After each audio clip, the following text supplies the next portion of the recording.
السلام عليكم ورحمة الله وبركاته. الحمد لله نحمده ونستعينه ونستغفره ونعوذ بالله من شرور أنفسنا ومن سيئات أعمالنا. من يهده الله فلا مضل له ومن يضلل فلا هادي له. أشهد أن لا إله إلا الله وحده لا شريك له وأشهد أن محمدا عبده ورسوله. اللهم صل على محمد وعلى آل محمد كما صليت على إبراهيم وعلى آل إبراهيم إنك حميد مجيد. اللهم بارك على محمد وعلى آل محمد كما باركت على إبراهيم وعلى آل إبراهيم إنك حميد مجيد. أما بعد فإن أحسن الكلام كلام الله وخير الهدي هدي محمد صلى الله عليه وسلم وشر الأمور محدثاتها وكل محدثة بدعة وكل بدعة ضلالة وكل ضلالة في النار. قال الله تبارك وتعالى في القرآن المجيد والفرقان الحميد: أعوذ بالله السميع العليم من الشيطان الرجيم. يا أيها الذين آمنوا اتقوا الله حق تقاته ولا تموتن إلا وأنتم مسلمون. يا أيها الناس اتقوا ربكم الذي خلقكم من نفس واحدة وخلق منها زوجها وبث منهما رجالا كثيرا ونساء واتقوا الله الذي تساءلون به والأرحام إن الله كان عليكم رقيبا. يا أيها الذين آمنوا اتقوا الله وقولوا قولا سديدا يصلح لكم أعمالكم ويغفر لكم ذنوبكم ومن يطع الله ورسوله فقد فاز فوزا عظيما. قال الله تبارك وتعالى في مقام آخر: بسم الله الرحمن الرحيم. إنا أعطيناك الكوثر فصل لربك وانحر إن شانئك هو الأبتر. تمام جسم کی تعریفات کبریائی بڑھائی جتائی اللہ وحدہ لا شریک کے لیے خاص ہے. اللہ تعالیٰ کی پاکیزہ و بابرکت حمد و ثنا کے بعد آن کی اطلاع درود و سلام جناب محمد رسول اللہ صلی اللہ علیہ وسلم کی ذات اقدس پر جن کی زندگی میں ہمارے لیے بہترین نمونہ موجود ہے.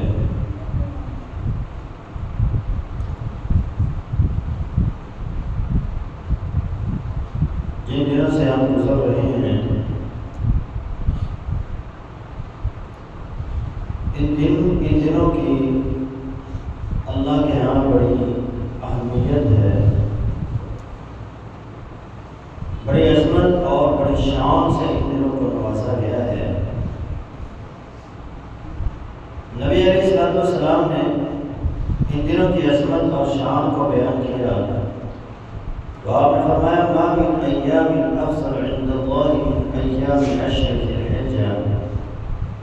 سال میں جتنے دن ہوتے ہیں ان دنوں میں سب سے زیادہ جو عظمت اور فضیلت والے دن ہیں وہ عشر ذی الحج کے 10 دن، اور اسی طرح صحیح الجامع کی حدیث میں نبی علیہ السلام نے ارشاد فرمایا افضل ایام الدنیا ایام العشر، دنیا میں جتنے دن ہیں، یعنی جب سے دنیا بنی ہے جتنے لیل و نہار گزر رہی ہیں، ان تمام دنوں میں سب سے زیادہ جو عظمت اور شان والے دن اللہ کے یہاں ہیں وہ ذی الحج کے پہلے 10 دن۔ ان 10 دنوں میں بھی 9 اور 10 ذی الحج کی تاریخوں کے جو دن ہیں، یہ ان 10 دنوں میں عظمت اور شان والے دن۔ یوم عرفہ 9 تاریخ، اس دن اللہ رب العالمین آسمان دنیا پر جلوہ افروز ہوتے ہیں، اور پورے سال میں جتنی لوگوں کی مغفرت کی جاتی ہے اس سے کہیں زیادہ اللہ تعالیٰ اس ایک دن میں اپنے بندوں کو جہنم سے آزاد کرتا ہے۔ اور جو لوگ وہاں عرفات میں موجود ہوتے ہیں ان کی دعاؤں کو بھی اللہ قبول کرتا ہے، جن کے لیے وہ دعائیں کرتے ہیں ان کی دعاؤں کو بھی اللہ قبول کرتا ہے، ان کے لیے بھی قبول کرتا ہے۔ اور پھر اللہ فرشتوں میں فخر محسوس کرتے ہیں اور فرشتوں سے کہتے ہیں دیکھو میرے بندوں کو، تم لوگ تو کہتے تھے یہ خون بہائیں گے، لڑائی جھگڑا کریں گے، دیکھو کیسے میری عبادت کے لیے جمع ہو گئے، تم سب گواہ ہو جاؤ، میں ان سب کو معاف کر رہا ہوں، اور آج جن کے لیے دعائیں کریں گے انہیں بھی معاف کر دوں۔ دین اسلام کی تکمیل کا یہ دن 9 ذی الحج بڑی عظمت اور بڑی شان والا دن ہے۔ نبی علیہ السلام نے فرمایا من ملک سمعہ و بصرہ و عینہ، کہ جو بندہ اس دن عرفات میں نہیں ہوتا، باہر کے ملکوں میں ہوتا ہے، دوسری جگہوں میں ہوتا ہے، تو وہ بندہ بھی اپنی آنکھوں پر اپنے کانوں پر کنٹرول کر لے تو اللہ تبارک و تعالیٰ اس بندے کی بھی کوشش کروا ہے۔ بڑی عظمت اور بڑی شان ہے اس دن کی۔ پھر اس کے بعد یوم النحر ہے، تو نبی علیہ السلام نے سال کے سارے دنوں میں سب سے جو عظمت والا دن قرار دیا ہے وہ یوم النحر قربانی کا دن۔ آپ نے ارشاد فرمایا، ابو داؤد کی حدیث ہے، افضل، آپ نے فرمایا ان اعظم الایام عند اللہ تبارک و تعالی یوم النحر، دنوں میں سب سے زیادہ جس دن کی عظمت اور شان اور مقام ہے اللہ کے ہاں وہ قربانی کا دن ہے۔ یوم النحر جس دن ہم جانوروں کو ذبح کرتے ہیں، نحر کرتے ہیں، اس دن کی اللہ تبارک و تعالیٰ کے ہاں بڑی عظمت اور بڑی شان اور بڑا مقام ہے۔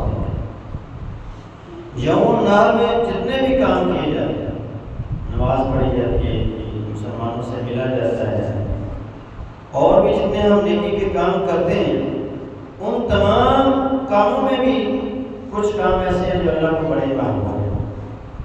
اس بارے میں ابن ماجہ سنن ترمذی نے ایک روایت نقل کی، علامہ البانی نے اسے صحیح قرار دیا۔ آپ نے ارشاد فرمایا ما عمل آدمی من عمل یوم النحر، آدمی قربانی والے دن جتنے بھی عمل کرتا ہے، نیکی کے جتنے بھی کام کرتا ہے، احب الی اللہ من احراق الدم، ان تمام کاموں میں سب سے زیادہ جو اللہ کو پسند ہے وہ خون کا بہانا ہے، قربانی کے جانور کو ذبح کرنا ہے۔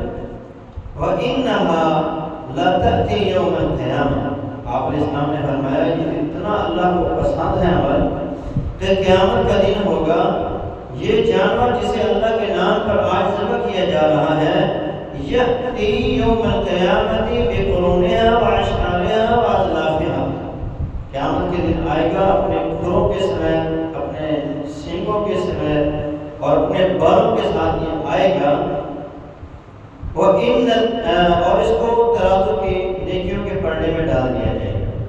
وَإِنَّ الدَّمَ لَيَقَعُ مِنَ اللَّهِ بِمَكَانِ قَبْلَ أَن يَقَعَ عَلَى الْأَرْضِ، اور اللہ تعالیٰ بندے کی مغفرت اس وقت فرما دیتے ہیں جب قربانی کے جانور کا حکم زمین پر گرتا ہے۔ فَطِيبُوا بِهَا نَفْسًا، آپ نے ہمیں دل کی خوشی سے جانوروں کو ذبح کیا، ٹیکس نہ سمجھا کرو، جرمانہ نہ سمجھا کرو، مصیبت نہ سمجھا کرو، خوشی سے جانوروں کو ذبح کرو۔ تو جانور ذبح کرتے ہی انسان کی بخشش اور مغفرت کر دیا۔ ایک روایت میں آتا ہے نبی اسلام نے حضرت علی رضی اللہ عنہ اور حضرت فاطمہ رضی اللہ عنہ سے یہ بات کہی تھی کہ جب تمہارا جانور ذبح کیا جائے تو اس وقت اس کے پاس موجود ہونا، کیونکہ جب اس کے خون کا قطرہ زمین پر گرتا ہے اللہ تعالیٰ اس کا کی مغفرت فرمائے۔ تو بڑا عظیم دن ہے اور اس دن میں کیے جانے والے تمام کام اللہ تعالیٰ کو بڑے محبوب ہیں، اور ان تمام کاموں میں سب سے زیادہ پسندیدہ اور جس کام سے اللہ محبت کرتے ہیں، جسے اللہ پسند کرتے ہیں، وہ قربانی کے جانور کو نہر کرنا ہے، قربانی کے جانور کا خون بہانا ہے، اسے ذبح کرنا۔ قربانی کی اہمیت کا اندازہ اس بات سے بھی آپ لگا سکتے ہیں۔ قرآن مجید میں اللہ تبارک و تعالیٰ ارشاد فرماتے ہیں وَلِكُلِّ أُمَّةٍ جَعَلْنَا مَنسَكًا لِيَذْكُرُوا اسْمَ اللَّهِ عَلَيْهَا لِيَذْكُرُوا اسْمَ اللَّهِ عَلَىٰ مَا رَزَقَهُم مِّن بَهِيمَةِ الْأَنْعَامِ، ہر امت کے لیے اللہ تعالیٰ نے قربانی پر لازم کیا ہے۔ انداز مختلف ہے لیکن قربانی کا تصور ہر قوم میں موجود ہے اور آج بھی موجود ہے۔ کوئی مانے رب کو یا نہ مانے لیکن تصور ان میں آج بھی موجود ہے۔ یہاں تک کہ آپ ہندوؤں میں دیکھیں وہ بھی اپنے بتوں کے نام پہ بلی دیتے ہیں، ان کے نام کے چڑھاوے چڑھاتے ہیں، جانوروں کو ذبح کرتے ہیں، ان کو گردنوں کو کاٹتے ہیں۔ تو خون بہانے کا جو تصور ہے یہ اکثر قوموں میں موجود ہے۔ تو آدم علیہ السلام کا ذکر بھی اللہ نے قرآن میں کیا ہے، فرمایا وَاتْلُ عَلَيْهِمْ نَبَأَ ابْنَيْ آدَمَ بِالْحَقِّ إِذْ قَرَّبَا قُرْبَانًا فَتُقُبِّلَ مِنْ أَحَدِهِمَا وَلَمْ يُتَقَبَّلْ مِنَ الْآخَرِ۔ اے میرے محبوب، آدم کے دو بیٹوں کی قربانی کا ذکر کیا، ان کا تذکرہ کیجیے اور بتائیے امت کو کہ ان دونوں نے اللہ کے حضور قربانیاں پیش کی، تو ان دونوں میں سے ایک کی قربانی کو اللہ نے قبول کر لیا، دوسرے کی قربانی کو رد کر دیا۔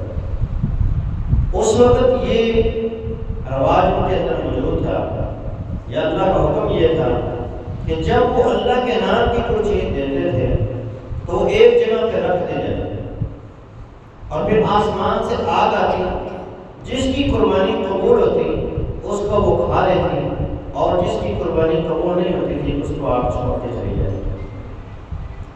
نبی اسلام نے فرمایا اللہ نے میرے لیے مالک نعمت کو بھی حلال کر دیا ہے کہ آپ آسمان سے آگ نہیں آئے گی بلکہ وہ ہم مجاہدین کے اندر بانٹیں گے اور وہ لوگ ہیں۔ تو اللہ نے ہمارے لیے مالک نعمت کو بھی حلال کر دیا۔ تو پہلے امتوں کے اندر بھی قربانی کا تصور موجود تھا، آسمان سے آگ آتی تھی، وہ اس کو کھا کر چلی جاتی۔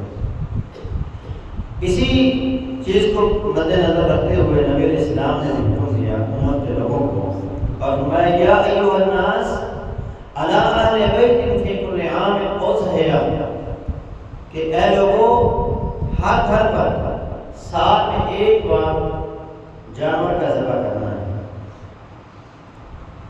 نبی علیہ السلام نے حکم دے دیا کہ ہر گھر پر ہر گھر کی طرف سے ایک جانور قربانی پر ذبح کیا جائے۔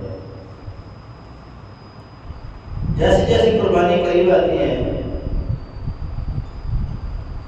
ہمیں اپنی غربتیں نظر آنا شروع ہو جاتی ہیں۔ اس سے پہلے ہم اپنی تمام عیاشیوں کے لیے قرض بھی اٹھاتے ہیں۔ ہندوؤں کی رسموں رواج اپنی شادیوں پر، اپنی فوتگیوں پر، اپنی انا کو بچانے کے لیے بڑا کچھ کرتے ہیں، لیکن جیسے جیسے قربانی قریب آتی ہے ہر بندے کو یاد آ جاتا ہے میں مقروض ہوں، میرے حالات نہیں ٹھیک ہیں، ایسے نہیں ہے ویسے نہیں۔ اب رسول اللہ صلی اللہ علیہ وسلم کی سیرت کو دیکھیں، سیدنا انس رضی اللہ عنہ فرماتے ہیں ضحى رسول اللہ صلی اللہ علیہ وسلم بکبشین املائین اقرنین ذبحهما وسمى وكبر ووضع رجله على سقائهما۔ نبی علیہ السلام نے مدینے میں جتنی دیر بھی آپ رہے، ہر سال نبی علیہ السلام 2 مینڈے ذبح کیا، اتنی غربت وہ بھی چلا جگہ کرتے ہیں آپ، لیکن قربانی کا شوق اور جذبہ کیسا ہے رسول اللہ صلی اللہ علیہ وسلم کا، ہر سال 2 مینڈوں کو ذبح کیا، سینگوں والے چتکبرے نبی السلام ڈھونڈ کے لیا کرتے، اور بعد اس میں آتا ہے نبی السلام فرماتے ہیں سارا سفید ہو، اس کا دیکھنا، اس کا سننا، اس کا منہ اور اس کے پاؤں، اس کا دیکھنا، کھانا اور چلنا، یہ بلایا کرو، یہ نبی السلام کو پسندیدہ جانور ہے، نبی السلام یہ جانور ڈھونڈ کے لیا کرتے۔ تو نبی علیہ السلام مدینہ میں آپ نے ہر سال 2 جانوروں کی قربانی کی، 2 جانوروں کی قربانی کی کیا وجہ؟ اس میں بھی ایک حدیث ہے، رسول مکرم جناب محمد رسول اللہ صلی اللہ علیہ وسلم نے ارشاد فرمایا من انفق زوجین فی سبیل اللہ نودی من ابواب الجنت، کہ جو بندہ اللہ کے راستے میں 2 جانور ذبح کرے، جوڑا چیز خرچ کرے، یعنی کوئی بھی چیز کرتا ہے تو اس کو وہ جوڑا دیتا ہے، یعنی بکرے ذبح کر رہا ہے تو 2 کر رہا ہے، گائے ذبح کر رہا ہے تو 2 کر رہا ہے، اونٹ کر رہا ہے تو 2 کر رہا ہے، اسی لیے اللہ کے راستے میں وہ 100 روپیہ دے رہا ہے تو 100 کے 2 نوٹ دے رہا ہے، 1000 روپیہ تو 1000 کے 2 نوٹ دے رہا ہے، اس طرح جوڑا وہ اللہ کے راستے میں خرچ کرتا ہے۔ نبی علیہ السلام فرماتے ہیں اور قیامت کا دن ہوگا جب وہ جنت کی طرف جا رہا ہوگا تو جنت کے ہر دروازے سے اسے آواز دی جائے گی کہ اے اللہ کے بندے تم مجھ سے داخل ہو۔ اس لیے نبی علیہ السلام ہر سال جوڑا مینڈوں کا ذبح کیا کرتے ہیں، اور حالات نبی علیہ السلام کے اور شوق قربانی کیسا ہے؟ اقام بالمدینہ، عبداللہ ابن عمر فرماتے ہیں نبی علیہ السلام مدینہ میں ٹھہرے رہے، یعنی آپ مدینہ میں آپ کا جو قیام تھا 10 سنین یضحی، 10 سال نبی علیہ السلام نے قیام کیے، اور 10 سال نبی علیہ السلام کی قربانی کا یہ عالم تھا کہ آپ ہر سال قربانی کیا کریں، اور غربت کا عالم کیا ہے؟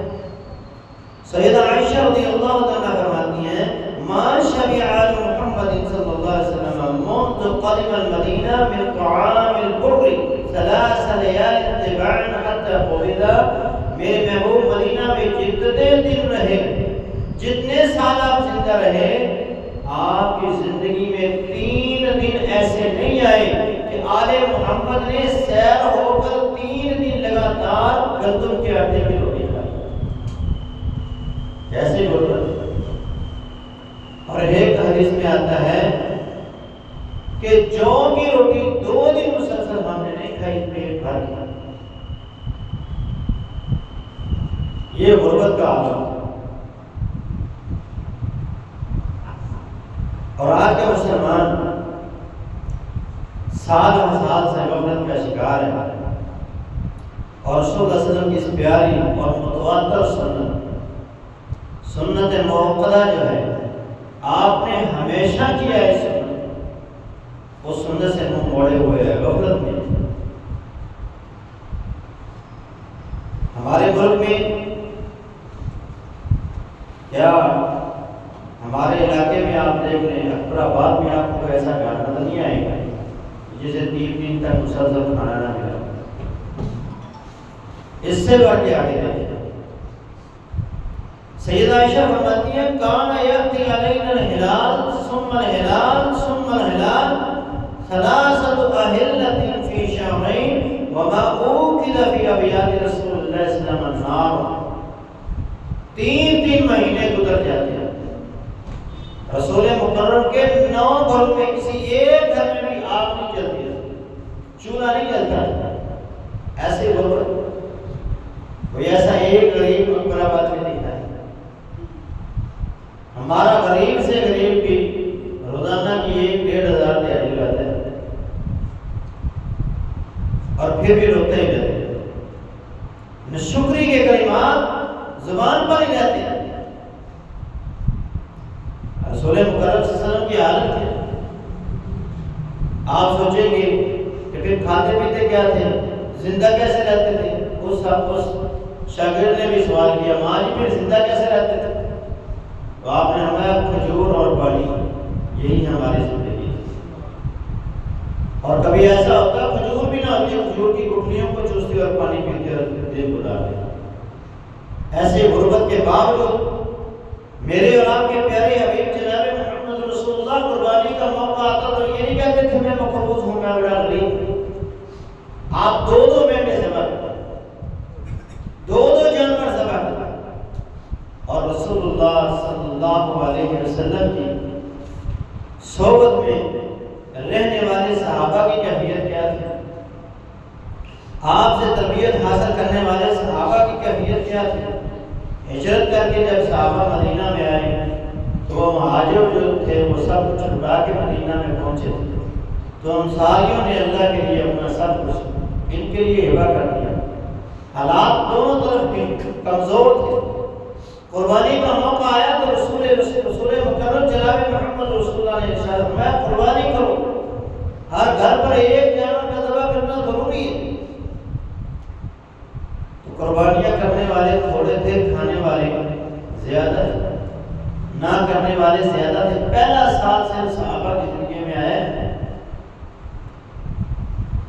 نبی علیہ السلام نے خطبہ ارشاد فرمایا، کہا جو قربانی کرے گا 3 دن سے زائد وہ گوشت اپنے گھر میں نہیں رکھ سکتا ہے، باقی کا گوشت 3 دن کا رکھ کے باقی سارے کا سارا اللہ کے راستے میں کسی نہیں کرے گا۔ صرف پہلا سال۔ اس کے بعد اگلا سال دیکھیں صحابہ کا شوق قربانی کیا ہے۔ صحابہ کہتے ہیں ہم نے 6 مہینے 7 مہینے پہلے جانور خرید لیے اور پھر ان کو کھلانا پلانا شروع کیا۔ ہم نے انہیں موٹا تازہ کر لیا، خوبصورت بنا لیے، اور مدینہ میں اتنی قربانیاں ہوئیں کہ گوشت لینے والا موجود نہیں۔ صحابہ اللہ کے رسول کے پاس آئے کہ اللہ کے رسول پچھلے سال آپ کا حکم یہ تھا، اب ہمارے پاس گوشت موجود ہے، لینے والا کوئی نہیں ہے، جس گھر میں جاتے ہیں وہ کہتے ہیں ہم نے خود نہیں کسی اور کو۔ ہماری حالت ایسی نہیں، یہاں تو کسی کو پورا بکرا بھی اٹھا کے دے دو نا تو اس کا پیٹ پھر بھی نہیں بھرا جائے۔ احساس نہیں ہے، دوسرے کے لیے جذبہ نہیں ہے، وہ بانٹنے والا بانٹ رہا ہوتا ہے، اس کے ہاتھوں سے چھین رہے ہوتے ہیں۔ یہ قومیت نہیں ہے۔ قومیں اس وقت بنتی ہیں جب اظہار کرتی ہیں، جب دوسروں کے لیے قربانی دینا انہیں آتا ہے، اس وقت وہ قومیں بنتی ہیں۔ وہ صحابہ قوم کیسے بنے تھے؟ اسی لیے بنے تھے کہ انہوں نے اپنے بھائیوں کے لیے سب کچھ لٹا دیا۔ مدینے میں بھی غربت تھی، صحابہ کے اندر بھی غربت تھی، اسلام غربا سے شروع ہوا، غربا میں لوٹے گئے۔ امیر کم صحابہ، یعنی کہ ہر صحابی امیر تھے، غربت زیادہ تھی، امیر لوگ کم تھے، گنے چنے لوگ ہوتے تھے۔ عبدالرحمن بن عوف اور عثمان غنی رضی اللہ عنہ مدینہ میں جو ان کے سردار تھے وہ تھے 4-5 بندے جو امیر کے بعد سب اسی طرح کے بڑے غریب لوگ بچارے، لیکن شوق قربانی سب میں تھے۔ تو نبی علیہ السلام نے پھر حکم دیا قلوب والدخر وتصدق، کھاؤ بھی، ذخیرہ بھی کر لو اور صدقہ بھی کر لو۔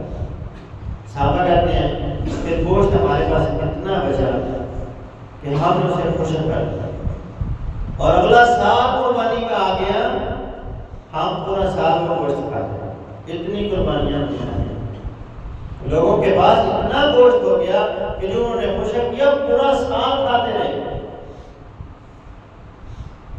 تو اس طرح قربانی کا جذبہ اور محبت اور شوق صحابہ کے دلوں میں تھی، اور جیسے جیسے پھر فتوحات بڑھتے، فتوحات بڑھی، صحابہ کا قربانی کا جذبہ بھی بڑھا، رسول اللہ صلی اللہ علیہ وسلم کی قربانی کا جذبہ بھی بڑھا۔ 8 ہجری میں مکہ فتح ہوا، پہلا حج جب آیا تو رسول اللہ صلی اللہ علیہ وسلم نے 16 اونٹ، کتنے اونٹ؟ 16 اونٹ مکہ روانہ کیے کہ وہاں مینا میں حاجیوں کے لیے انہیں ذبح کیا۔ 16 قربانیاں رسول اللہ نے کی، اور 16 کو 10 کے ساتھ ضرور یہ نہیں 160 قربانیاں، ایک اونٹ میں 10 قربانیاں 10 حصے۔ پھر اگلا سال ہے، سیدہ فرماتی ہے ہم نے پورا سال کھلاتے بنائے، ان کے جو گلوں میں وہ ہاتھ ڈالتے ہیں جیسے ہمارے یہاں کے لوگ ڈالتے ہیں، ان کے لیے ہم نے کلادے تیار کیے۔ پھر ہم نے 18 اگلے سال نبی اسلام نے 9 ہجری میں حضرت ابوبکر صدیق کی قیادت میں جب حج کا کافلہ روانہ کیا تو اس سال نبی اسلام نے 18 اونٹ روانہ کیا۔ صحیح مسلم کی حدیث اور صحیح بخاری کی حدیث ہے، 10 ہجری جب ہوئی فتوحات بڑی، خیبر فتح ہوا، دوسرے علاقوں سے رسول اللہ صلی اللہ علیہ وسلم کے لیے مال کا حصہ آیا، رسول اللہ صلی اللہ علیہ وسلم بھی امیر ہوئے، لیکن آپ نے گھروں میں ذخیرہ نہیں کیا، سب اللہ کے راستے میں خرچ کیا۔ رسول اللہ صلی اللہ علیہ وسلم نے صحابہ کو جو تاجر تھے، بیپاری تھے، بیپاریوں کو بلایا، تاجر صحابہ کو بلایا اور مشورہ کیا، بتاؤ اس جگہ کے جانور اچھے صحت مند ہیں، خوبصورت ہیں، ہم تو یہ سوچتے ہیں نا کہ بس قربانی کرنی ہے، جیسا مرضی ہو بس دودھا ہو بس کرتا۔ نبی اسلام نے صحابہ سے مشورہ کیا، اس علاقے کی قربانی، جس علاقے کے جانور سب سے خوبصورت ہیں اس علاقے کا نام تجویز ہے۔ تو صاحب نے جو تاجر تھے نے بتایا کہ یمن کے علاقے کے اونٹ سب سے خوبصورت ہیں، سب سے قیمتی ہیں۔ تو نبی اسلام نے حضرت علی رضی اللہ عنہ کو بلایا اور انہیں ایک تھیلا دیا جس میں سونا تھا، آپ میں علی یہ سونا لے جاؤ اور اس کے جتنے اونٹ آئے وہاں سے لے جاؤ۔ وہ بھی ایماندار تھے، جو نبی ایماندار، جس کی صحبت میں بیٹھنے والے وہ بھی ایماندار، طبیعت حاصل کرنے والے وہ بھی ایماندار۔ علی رضی اللہ عنہ چلے گئے، ہمیں تو کچھ کہنا بھائی مجھے یا جانور دے دو مجھے پتہ نہیں، آپ تھوڑا بہت جانتے ہیں، تو وہ بھی بیچ میں سے 50-60 ہزار کے ڈیڑھ لگا۔ تو نبی علیہ السلام علی رضی اللہ عنہ کروانا ہے، علی رضی اللہ عنہ چلے گئے، یمن کی منڈی میں آپ گئے، یمن کے علاقے میں آپ گئے، وہاں سے آپ نے پورا 100 اونٹ خریدا، اس سونے سے 100 اونٹ خریدا، اور پھر وہیں سے آپ نے حج کا احرام باندھا اور مکہ پہنچا، اور ان 100 اونٹوں کو نبی اسلام کے سامنے لایا گیا۔ نبی اسلام نے مینا میں ان 100 میں سے 63 اونٹوں کو اپنے مبارک ہاتھوں سے نہایا۔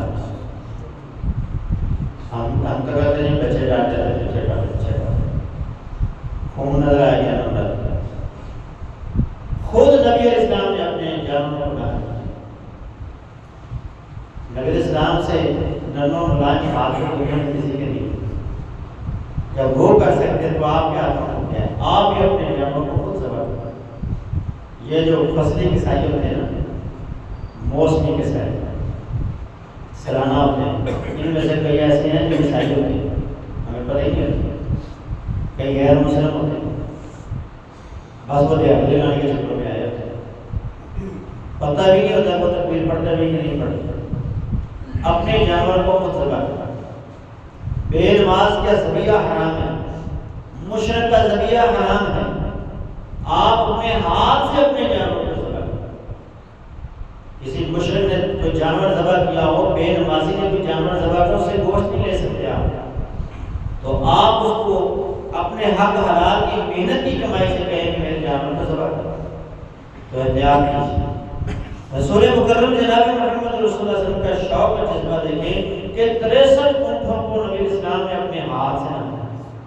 یہاں مفسرین نے ایک نقطہ پوائنٹ بیان کیا ہے کہ نبی اسلام نے صرف 63 اونٹ ہی کیوں کیے؟ اس لیے کہ آپ کی زندگی کا یہ آخری سال تھا اور آپ کی عمر مبارک 63 سال تھی، اور آپ نے اشارہ دے دیا کہ ہر سال کے بدلے ایک اونٹ میں تو میری زندگی کا اختتام ہے۔ تو یہ رسول اللہ صلی اللہ علیہ وسلم کی قربانی سے محبت ہے۔ نبی اسلام کی وفات کے بعد سیدہ عائشہ رضی اللہ تعالی عنہا، نبی اسلام کا جو وفات کے بعد مال تھا وہ آپ کی وصیت کے مطابق کہ ہمارا جو دنیاوی مال ہوتا ہے وہ ہماری وراثت نہیں ہوتی، وہ بیت المال ڈالتے ہیں. آپ کے وفات کے بعد جتنا بھی آپ کی جمع پوری تھی وہ ساری کی ساری جو تھی بیت المال میں جمع کرا دی.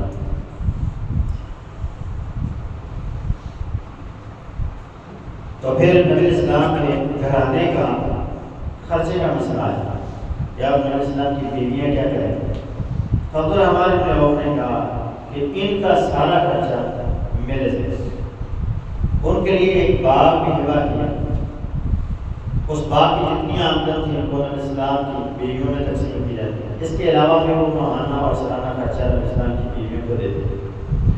تو سیدہ عائشہ نے حضرت عبدالرحمن بن عوف کو بلایا اور کہا کہ آپ مجھے میرا خرچہ جو ہے وہ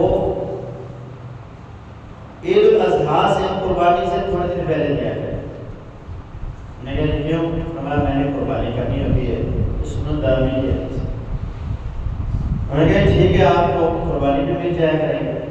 تو آپ پھر ہر سال ایک جانور ذبح کیا کرتے تھے, ایک اونٹ نہر کیا کرتے تھے. ایک سال آپ نے ایک اونٹ لیا, اللہ کا کرنا ایسا ہوا کہ وہ کھولے اور بھاگ گیا. اب ڈھونڈنے پہ بھی وہ نہ ملا تو آپ نے کہا میں نے نیت کی تھی کہ اللہ کے لیے اب قربانی کرنی ہے تو اب قربانی تو کرنی ہے.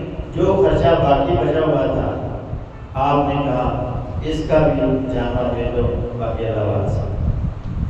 وہ اونٹ خرید کے لایا گیا. تو جب وہ اونٹ آ گیا تو جو پہلا اونٹ گم ہو گیا تھا بھاگ گیا تھا وہ بھی واپس آ گیا. اب سیدہ نے کہا کہ دونوں ہو گئے. اب دونوں کی نیت میں نے کی تھی, اس کی بھی کی تھی, اس کی بھی کی. اب دونوں پہ اللہ کے لیے قربان کیا. ہمارے یہاں ہوتے لوگوں نے بھی طویل نکالا. وہ کہتے نہیں ایک کافی ہے, ایک آ گیا اور بیچتے.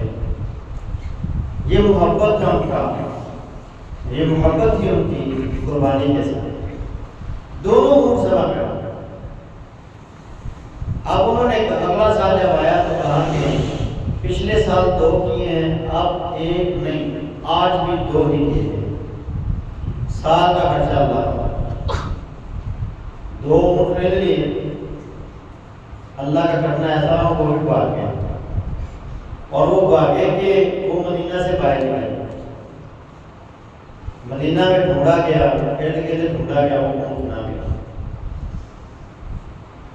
سیدہ بڑی پریشان ہے. عبداللہ ابن زبیر یہ بہن کے بیٹے تھے, وہ آئے. ماں جی خالہ کیوں پریشان ہے؟ کہا یہ وجہ ہے اونٹ گم ہو گئے, قربانی کرنی ہے. اور آپ گھبرائیں نا. وہ بازار گئے, 2 اونٹ خرید کر لایا. کہا میرے رسی آپ کو 2 کھائیں, آپ اللہ کے رستے میں قربان کریں. تو آپ قربانی والے دن اونٹوں کو نہر کروا رہی. وہ اونٹ نہر ہوئے تو مدینہ کے باہر سے کوئی بندہ مدینہ میں آیا. اس کے پاس وہ مدینہ میں آیا اور لوگوں سے پوچھ رہا ہے کسی کے اونٹ گم ہوئے تو مجھے بتائیے. مجھے 2 اونٹ ملے, یہ مدینے کے راستے میں مجھے ملے. اب پورے مدینے میں اونٹوں کا کوئی مالک نہیں تھا. یہاں ہماری حالت کیا ہے, 100 روپے کا نوٹ پڑا ہونا, ہم اور پاؤں رکھ کے کھڑے ہو جاتے ہیں کہ بندہ جائے گا تو نوٹ. یہ ہمارے یہاں. اور یہ صحابہ کا ایمان کہ پورے مدینے میں وہ پھر رہا ہے اونٹ لے کر کے, یہ کس کے یہاں لے لو. ظاہر اس کو پتا ہوگا کہ یہ آبادی ہے, یہاں سے باقی گیا. تو وہ جب خبر عائشہ تک پہنچی تو آپ نے فرمایا وہ اونٹ مجھے دکھاؤ. اونٹ دکھایا گیا تو آپ نے یہ تو ہمارے اونٹ نہیں, ہمارے یہ آپ دیں. آپ نے فرمایا کہ میں نے نیت ان کی بھی کی تھی, اب ان کو بھی جمع کر دیا. تو آپ کی زندگی کا یہ آخری سال تھا, تو آپ نے اپنی زندگی کے آخری سال میں 4 اونٹ نہر. یہ شوق محبت تھا, یہ شوق تھا ان کا قربانی کے لیے کہ وہ قربانی سے کس قدر محبت کیا کرتے. جیسے جیسے اللہ نے رسول اللہ صلی اللہ علیہ وسلم کو صحابہ کو مال دیا تو نبی السلام نے خود بھی قربانیاں کی ہیں, صحابہ بھی قربانیوں کو تقسیم بھی کی. صحابی کہتے ہیں نبی السلام کے پاس عید کے قریب ایک بہت بڑا ریوڑ ہے, بکریوں کا ریوڑ تھا. تو نبی السلام نے اس صحابی سے کہا, صحابہ سے کہا کہ تم لوگ یہ ریوڑ لے جاؤ اور مدینہ کے ارد گرد جاؤ، محلوں میں، قصبوں میں، چھوٹی چھوٹی جو آبادیاں ان میں جاؤ اور دیکھو جو غریب ہیں ان علاقوں میں، ان لوگوں میں یہ قربانیاں تقسیم کر دیا، پورے کا پورا ریوٹ اللہ کے رسول صلی اللہ علیہ وسلم نے قربان کر۔ اس سے یہ بھی ایک سبق ملتا ہے کہ جنہیں اللہ نے مالدار بنایا ہے وہ چھوٹے جانور خریدے یا بڑا ایک جانور خریدے اور ایک محلے کے 7 لوگوں کو اس جانور کے اندر شریک کر دیں، تو آپ خود بھی کھائیں اور اپنے محلے کے لوگوں میں بھی تقسیم کریں۔ اس طرح اپنے محلے کے، اپنے عزیز و اقربا میں جنہیں اللہ نے مال و دولت سے نوازا ہے وہ جانور خریدے اور اپنے غریب رشتہ داروں میں، مالے داروں میں وہ جانور تقسیم کرے اور انہیں کہیں کہ آپ اپنی طرف سے کریں، میری طرف سے آپ کو، آپ کی قربانی بھی ہوگی ان کی طرف سے۔ تو یہ قربانی کا شوق تھا صحابہ اور رسول اللہ صلی اللہ علیہ وسلم کے دلوں میں۔ اللہ تعالیٰ یہ شوق ہمارے دلوں میں بھی پیدا کرتا ہے۔ نبی علیہ السلام نے فرمایا من وجد ساعۃ، جو بندہ یہ طاقت رکھتا ہے وہ قربانی کرے، فلم یضحک، پھر وہ قربانی نہیں کرے، مالدار ہے، پیسے موجود ہیں، کاٹ نہیں رہا، تو آپ نے فرمایا فلا یقربن مصلانا، وہ ہماری عیدگاہ میں بھی نہ۔ اندازہ کیجیے کتنی بڑی دان ہے ان مالدار لوگوں کے لیے جو چور دروازے کھولتے ہیں، چور رستے بناتے ہیں، اسی طرح ہم پاس اور اللہ کے رستے میں دو گے تو اللہ دے گا نا۔ کچھ پانے کے لیے کچھ کھونا بھی پڑتا ہے، پہلے کچھ دیں پھر رب دیتے ہیں۔ رب کا وعدہ ہے آج پھر کون سے پالے، تو میرے رستے میں بچ کر میں تجھے دیتا جاؤں۔ جتنی قلت ہوگی اس قلت میں جتنا آپ اللہ کے لیے دیں گے اتنا رب آپ کو زیادہ کرے گا۔ یہ رب کے بعد ہے۔ تو قربانی بڑا عظیم عمل ہے۔ اس عظیم عمل کو کہ کچھ مقاصد ہیں ان کو بھی پورا کرنا چاہیے، کچھ قربانی کے مسائل ہیں ان کو بھی مد نظر رکھنا چاہیے۔ قربانی کرنی ہے تو صرف اللہ کے لیے کرنی ہے، ریا، نمود و نمائش، شہرت مقصود نہیں ہوئی چاہیے۔ یہ نہ ہو کہ میں جانور اس لیے ذبح کر رہا ہوں تو لوگ کہیں حاج صاحب بڑے سکتے، فلاں بندہ بڑا سکتے، یہ سننے کے لیے نہیں، اللہ کی رضا مقصود۔ اللہ نے کیا کہا فصل لربک وانحر، آپ اپنے رب کے لیے نماز پڑھیں اور قربانی کریں، رب کے لیے کریں۔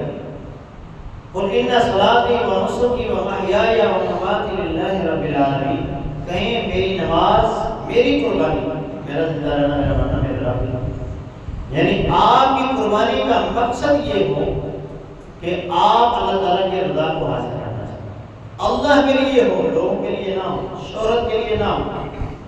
اگر اللہ کے لیے ہے تو پھر سوشل میڈیا پہ نہیں ہو، چھپائیں اپنے جانوروں کو اور اللہ کے لیے ذبح کر کے اللہ کے بندوں کے اندر تقسیم کریں۔ ریاکار لوگ قیامت کے دن پچھتائیں گے اپنے اس عمل کو،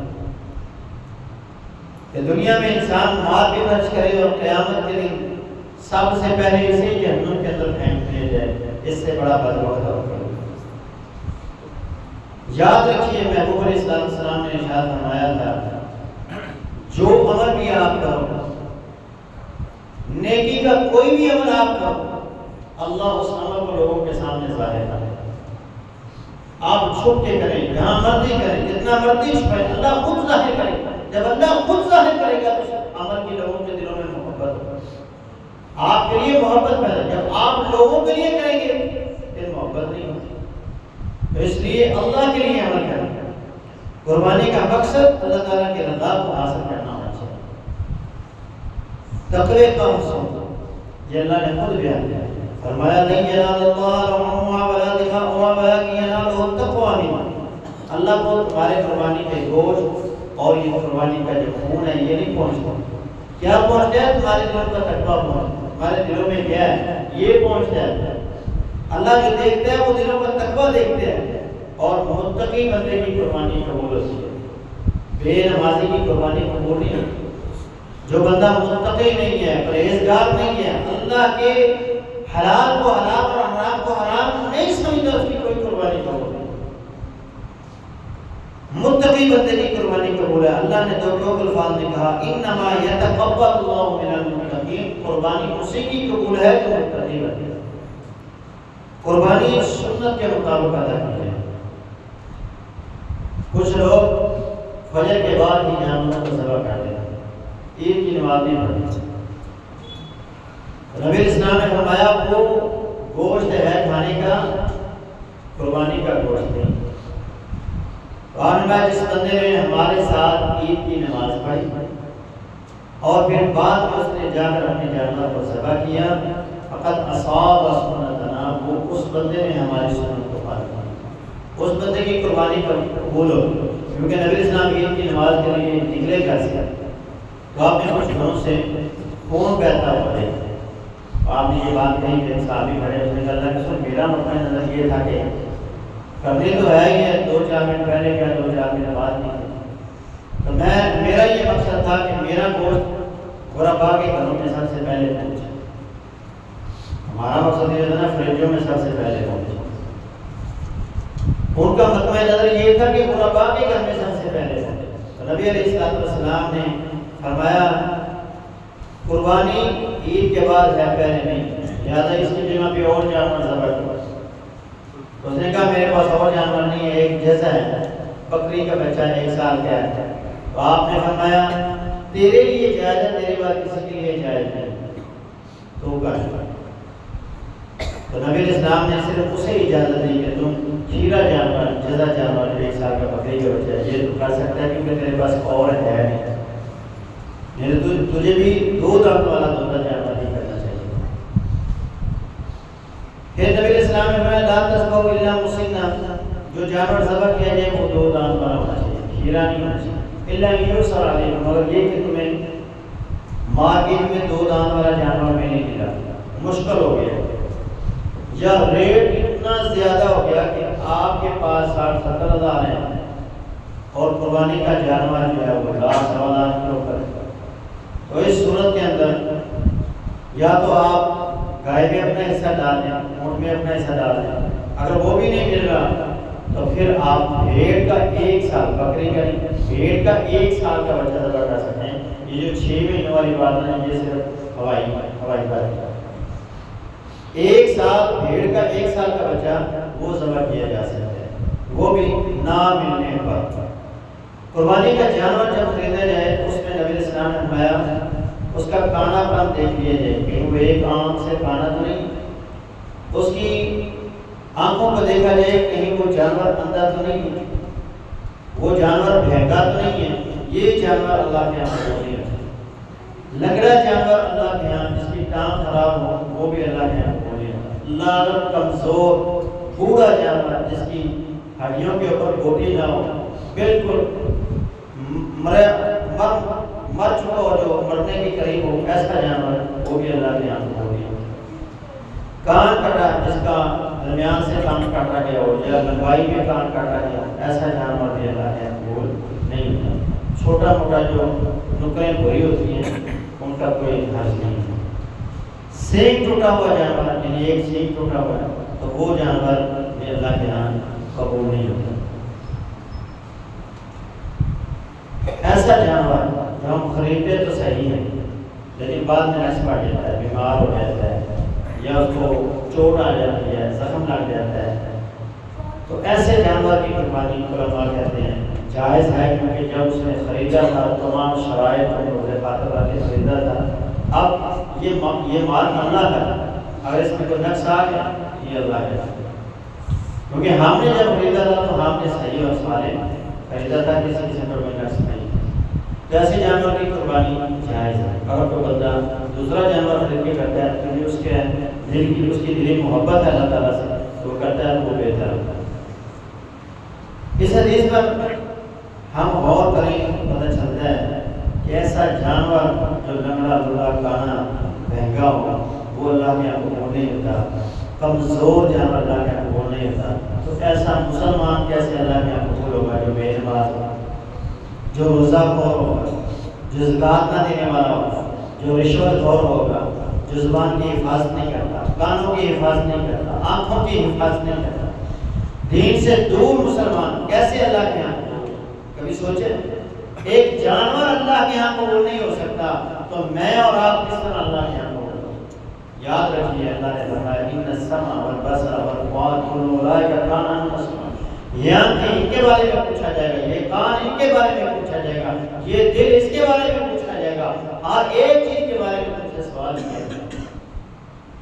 انسان کو قربانی پر بڑے سبب ملتے ہیں. ان تمام چیزوں کو روزے خاطر رکھا ذبح کرتے ہوئے جانور کو ہمارے یہاں دیکھا جاتا ہے جدھر گرتا ہے بس اسی پہ چھری پھیر دیتے.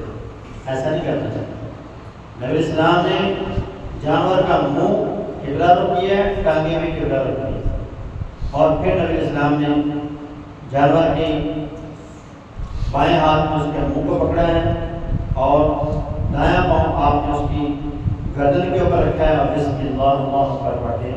اور بھی دعائیں کی وجہ دعا سے اللہ تقبل منی، یہ والی دعا بھی ہے. اور اگر کسی کو وہ لمبی دعا نہیں آتی تو وہ صرف اتنا بھی کہہ دے بسم اللہ اللہ اکبر، یہ قربانی قبول ہو جائے گی. جانور ذبح چھری اچھی طرح تیز کی جائے اور نبی صلی اللہ علیہ وسلم جانور کے سامنے تیز نہ کی. جانور جو آپ خریدیں وہ حلال کمائی کا ہونا چاہیے، رشوت کی کمائی کا نہیں ہونا چاہیے، سود کی کمائی کا نہیں ہونا چاہیے، حرام کی کسی بھی قسم کی حرام کی کمائی کا جانور ذبح کرنا. وہ گوشت تو آپ کھا سکتے ہیں لیکن وہ جانور اللہ کے عشر ہے تو قبولیت کو نہیں پہنچے. ان اللہ لا یقبل الا طیبا، اللہ جو قبول کرتا ہے وہ پاکیزہ مال کو قبول کرتا ہے. تقسیم کا وقت آتا ہے تو قرآن کہتا ہے فَكُلُوا مِنْهَا وَأَطْعِمُوا الْقَانِعَ وَالْمُعْتَرَ. دوسرا مقام فَكُلُوا مِنْهَا وَأَطْعِمُوا الْبَائِسَ الْفَقِيرَ، کہ جو جانور ذبح کرتے ہو ان جانوروں سے خود بھی کھاؤ، جو مانگنے والے ہیں ان کو بھی دو، اور جو تمہارے رشتہ دار تمہارے دوست احباب ہیں جو نہیں مانگتے ان کو بھی دو. تو ہر ایک کا حق ہوتا ہے اس میں. یہاں بھی ہمارے یہاں بڑا رگڑا پھیرا جاتا ہے. جنہوں نے ہماری تربیت کرنی تھی وہ ہمیں کیا سکھاتے ہیں، وہ ذرا پیڑا رکھ کے بیٹھ جانے کو دادا ہو یا دادی ہو، باقی کسی کو وہ قریب نہیں آنے چاہتے. آپ اٹھتا گوشت زیادہ کریں ران میں کاٹ دیا اے بھی ران کاٹ دیا 10 کا گوشت زیادہ بنا. اب پیچھے کیا رہ گیا؟ پسلی چھچڑے. یہ اللہ کے راستے میں دیکھیں. جو مسلمان اپنے بھائی کے لیے ایک ران ہبہ نہیں کر سکتا، اللہ کے لیے دی ہوئی چیز اس کو نہیں دے سکتا، وہ اس کے لیے جان کیا دے. یہی وجہ ہے کہ آج فلسطین مار کھا رہا ہے، یہی وجہ ہے کشمیری مار کھا رہے ہیں، یہی وجہ ہے آج مسلمان دنیا میں ذلیل و رسوا. ایک ران ہم دوسرے مسلمان کو نہیں دے سکتے، اچھا گوشت اسے ہم نہیں دے سکتے. تقسیم کے وقت آپ دیکھ لیں لوگوں کیا کرتے ہیں، لوگ کیا کرتے ہیں، جو گندا گوشت ہوتا ہے سارا جو کھانے کی قابل کا ہونا کے لیے ہوتا ہے وہ تقسیم کر رہے ہیں. گھروں میں جو آتا ہے ایک چھچڑا ہوتا ہے، ایک چربی ہوتی ہے، ایک ہڈی ہوتی ہے اور اس کے ساتھ ایک پھیپھڑا ہوتا ہے. جو خود نہیں کھانا ہوتا نا وہ آپ کا لمٹ تقسیم کرتے ہیں. ایسی قربانی اللہ کو نہیں سکتے، ایسی محبت بھی اللہ کو نہیں سکتے. آپ اللہ کے لیے قربان کریں، سارا سال ہے کھانے کے لیے، اللہ آپ کو کھلاتا رہے گا. آپ اللہ کے لیے دیں، اللہ آپ کو کھلاتا رہے گا. یہ قربانی کے مسائل اور قربانی کی اہمیت اور فضیلت آپ کے سامنے رکھی گئی ہے. اللہ تعالیٰ ہمیں دین اسلام کو سمجھ کر اس کے مطابق زندگی گزارنے کی توفیق عطا فرمائے. اقول قولی ھذا